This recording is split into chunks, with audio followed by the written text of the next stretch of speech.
Welcome to the Industry Athletics Show. Today's episode is going to be all about Kelsea Guckin. Nailed it. Nice. Sometimes he puts an L in there.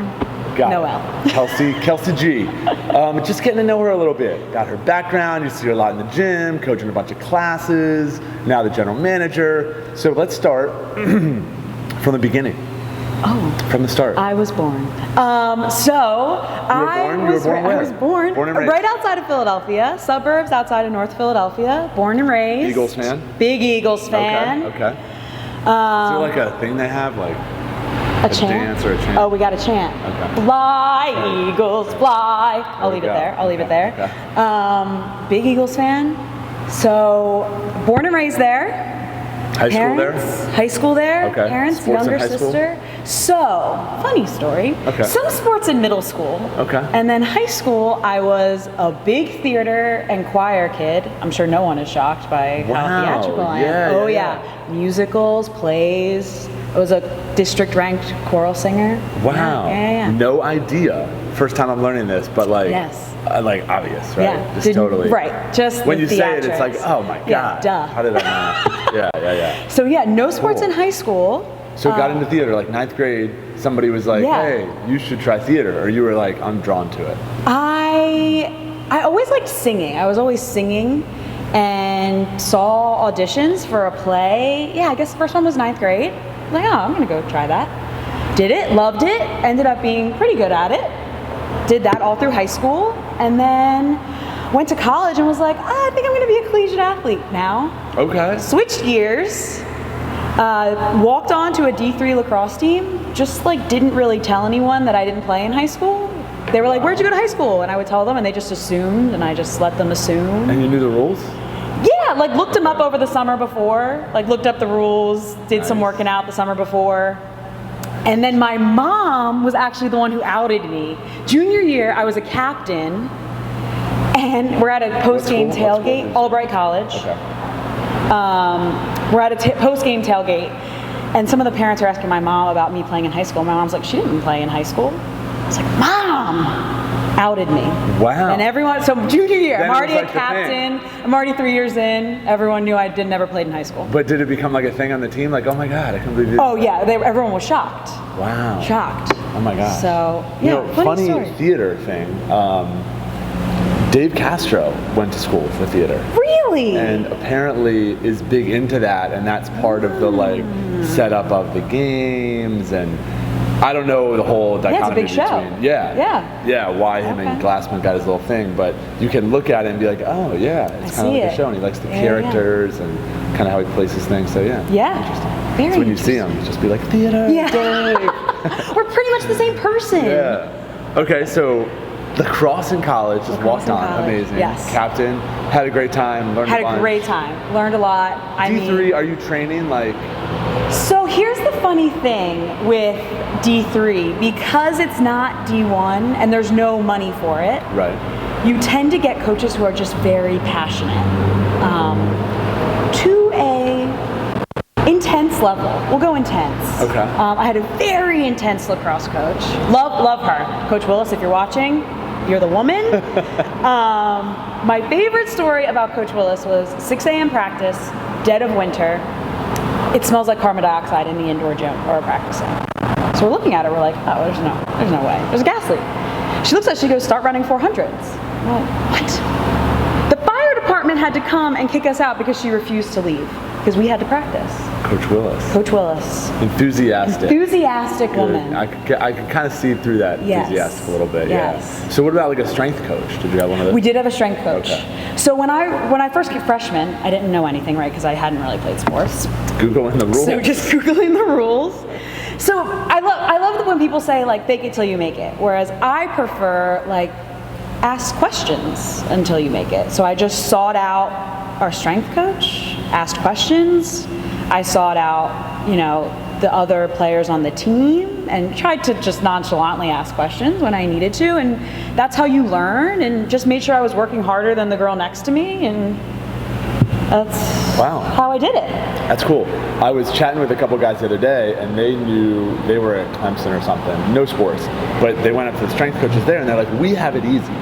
Like guys come to Clemson, these D1 schools, they're like physical specimens. I'm do this and they get better. Do this and they get better. But at D3, they even said like those guys, that's harder because they're trying to prove themselves. Like they're trying to work their way up. And the athletes, I mean, we knew nothing. Right. The whole team. Even girls who had played in high school, I mean, lifting was new and... Yeah, go into that a little bit, especially from like a female's perspective in the weight room. Oh my gosh. Like, because high school, there's really not much of that. Maybe there is more now. Maybe. And again, I don't know. No idea. No idea. Old. I got kids. I have no idea what's happening in high school. But I know when I was in high school, we just trained outside. Yes. For that specific sport. Yeah. I think that's pretty common. Maybe football went to the weight room. Yeah. So theater's college, definitely not the weight room. Theater's definitely not. We were not in the weight room. College, though, all the teams are in the weight room, male and female. Okay. And it is, looking back, I remember doing like a pull-up test, and you're doing like these like half pull-ups. I remember doing like the half pull-up to 90 degrees and being like, oh, I can do a pull-up. Oh, that's not a pull-up. Like looking back now. Yeah. And thinking about testing my squat and thinking back to knowing I wasn't hitting full depth and knowing that I was doing that little quarter squat that we joke about now. The knowledge was not there. Yeah, that just brings up, people hate on CrossFit so much. Yes. And they hate on the fact that you can take a weekend seminar and then open a gym. It's like, you cannot take a weekend seminar and open up like Absolutely. Bally's or Crunch or LA Fitness if you got the money for it. You can open up whatever you want without the money. If you have the money. Now, you learn so much there. It just blows my mind. Yes. When I was in college, it was the same thing. I didn't play sports, but I was like total gym rat. We're in the gym every day. We had no idea what we're doing besides what we would look up on Men's Health or something. And you learn.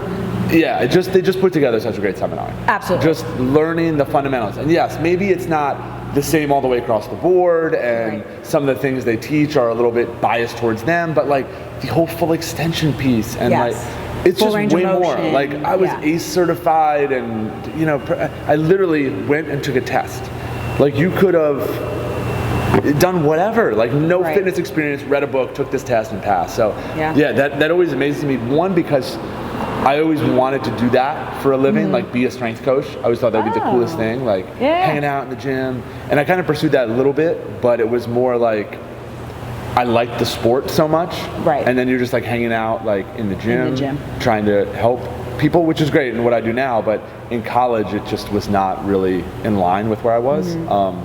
So interesting, you're in the weight room and you learned a ton. And learned the basics, but not correctly. Okay. And in that atmosphere, the strength and conditioning coaches were much easier on the female teams. Interesting. They just didn't push the female teams as much as they pushed the male teams. What about now when you look at like the gym and like, were there girls on your team that are like trying to get away with not doing much? Oh, absolutely. And then there were girls who were like, I'm here to work, but it's D3, so it was like, how was like the vibe of the team? Was it kind of like, we'll like do this real quick and then leave? Or was there a group of girls that are like, I want to get better? Yeah, so it was mixed. A lot of the girls who were, and I hate this, afraid to get bulky. Blech. So they were excellent lacrosse players, but they hated lifting in the weight room because they hated what they thought it represented, what the societal standards tell them weightlifting represents. And so because of that, they decided it made no connection to lacrosse. I'm a great lacrosse player. Why do I need to back squat? Why do I need to pull up my body? And that was an easy out. And then there were some of us who wanted to get stronger and felt empowered by the weightlifting. And I think that's just a prime example of the world today and how people view weightlifting. Some people just shy away. And some people can really embrace it. Yeah, especially from the aspect of the why, like looking back on that, and if the strength coach or the coach, and it's always very hard, but I like look at it in the experience now where we are in a CrossFit gym. Like people are paying to come to us, so it's not like we're like, hey, you don't lift the weights, you kicked off the team, where it's a little more in college. If you can really get to the why of like, hey, you're not gonna play if you don't lift. Like Or on the flip side, hey, this is why we're lifting. Yes. Because so-and-so is going to run by you and shoot harder and faster because they are focused on this, and you're going to kind of be 5 steps behind. Right. So yeah, that why piece of like why you're here, which we've done a whole episode on that, is super important and so impactful, I think, at that age. Absolutely. Yeah. And it was just missing there. There was just no why. Yeah. So you're in school for? Crime and Justice. Crime and Justice. I love the Kelsea G story. I mean, and the fact that I'm just like hearing this all for the first time is awesome. All off the cuff. It's really awesome too. Crime and Justice, because you're going to be a police officer? So, Crime and Justice at Albright was political science, sociology, and psychology.